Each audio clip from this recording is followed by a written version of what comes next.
chosen one, they assumed God gave you gentleness because you couldn't handle weight. They were wrong. God gave you restraint because you were strong enough to control what others would misuse. He trusted you with discipline before he ever exposed your authority, and now that authority is no longer staying concealed. Hello and welcome, my dear friend. See, you've been carrying something the world doesn't know how to read. They call it kindness. They call it softness. But they don't see what's underneath. They don't feel the fire humming beneath your stillness. That's where this begins. Because there's something the world always seems to miss. They don't understand that the people who choose peace often have the most reason to wage war. You've held your tongue when you could have torn lies in half. You've smiled through disrespect. You've walked away from battles that your spirit could have crushed in seconds, and they took it as weakness. But let me be clear. Your silence has never been surrender. It's been discipline. It's been protection. It's been obedience to something greater than your ego. You were made to love, yes, but you were also made to roar. That fire in your belly, the one that shows up not when you're angry, but when truth is being twisted. That's not rage. That's divine authority rising. You are not just kind. You are not just peaceful. You are built for confrontation of the highest order, the kind that doesn't destroy, but delivers. The reason your heart feels pulled in opposite directions is because you were never meant to fit into a single mold. You're not one-dimensional, you're a paradox, crafted with the softness of the divine and the fire of the throne. And this world, it doesn't know what to do with that. They expect strength to be loud. They expect love to be docile. You confuse them, and that confusion is holy. They look at you and see calm. They don't see the countless moments you bit your tongue to keep the peace. They don't know how many times your spirit had to hold your body back from responding to spiritual attacks that no one else could even feel. You were not made to prove your power.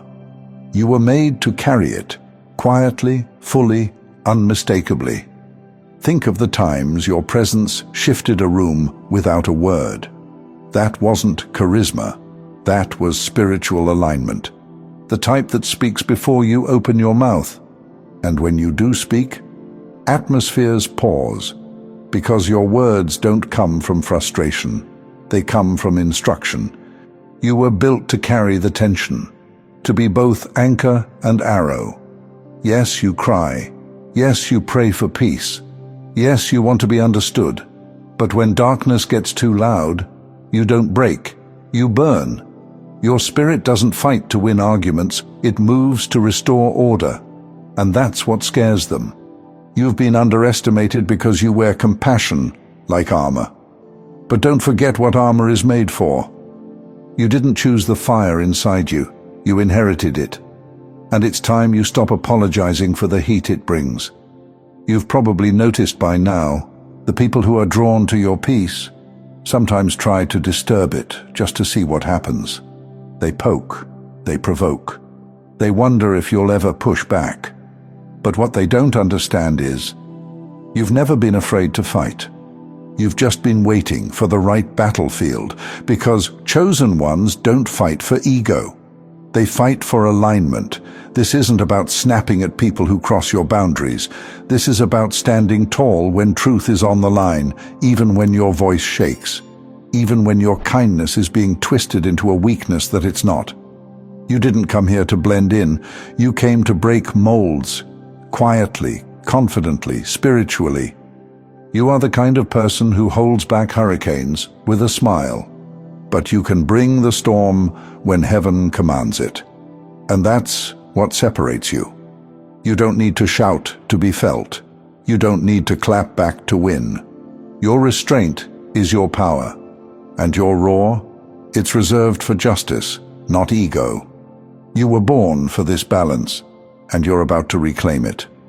You don't need to change, you just need to stop hiding. Because the version of you that you keep tucking beneath politeness, beneath patience, beneath that nervous smile, They're not the real you. They're the mask you wore to survive a world that was never ready for your truth. But you're not here to stay disguised. You're here to disrupt everything that's built on pretending. You've walked into places where the mood changed without a word, without a reason anyone could name. It wasn't tension.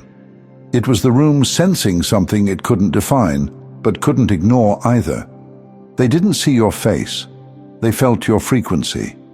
And somewhere deep down, you already knew that. Because you've seen how people shift when you stop nodding and start speaking. How they laugh nervously, change subjects, or try to minimize the way your presence exposes what they hoped no one would name. But you're not here to be the pause that makes people squirm. You're here to be the truth they can't unhear. That's what spiritual fire does. It doesn't need to scream to set a room ablaze. It just exists fully, and the temperature rises. You are not a weapon. You are not an explosion. You are a reckoning. The kind that arrives without a warning, but always with a purpose. And that purpose, it's why you've always been tested more than others. Let me say this plainly. You are under pressure because you carry what cannot be bought, learned, or faked.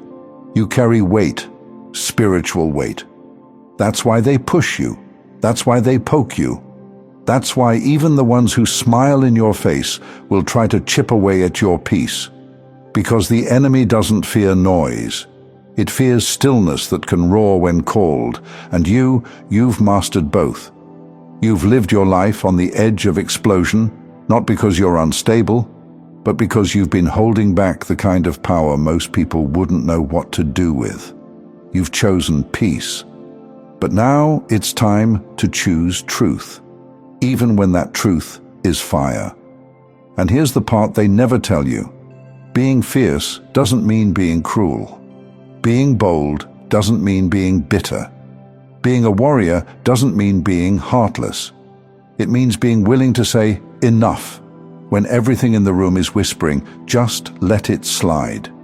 It means standing in your alignment even when no one claps, even when people laugh, even when the consequence of being true is being alone. But if you've been feeling more alone lately, I want to tell you something that you might have forgotten. You're not being isolated. You're being set apart. Because what you carry can't be diluted. It can't be cheapened by approval or smoothed down by popularity. It's holy, and holiness is always misunderstood before it's honored. That's why you've been silent, waiting. Not because you lost your voice, but because the words weren't ready. But now they are. This is your permission to stop over-explaining, to stop pretending you don't feel what you feel, to stop handing out discounts on your presence just to be liked. You don't need to shout to be heard. You don't need to warn anyone before you shift. The moment you step fully into who you are, things will rearrange on their own. Because the version of you that is both kind and fierce, that version doesn't beg, doesn't justify, doesn't shrink. They walk into the world with clean hands and a blazing spirit, and they let their life speak. So now, the fire you've been trying to hide, let it burn the lies, let it burn the fear, let it burn everything in you that ever believed being nice meant being silent. Because it never did. You weren't sent here to be sweet and small. You were sent here to speak what others are scared to say, to carry peace into chaos, to bring clarity without cruelty, and to walk with a power so undeniable that even darkness knows not to touch you. That is who you are, and you don't need to try harder. You need to remember deeper, because you were always this. You've just finally stopped apologizing for it. Thank you so much for taking this journey with me. If you found value in this message, please like the video and share it with others who might benefit. Don't forget to subscribe and continue your amazing journey by watching one of the videos showing on your screen that resonates with you the most. See you there.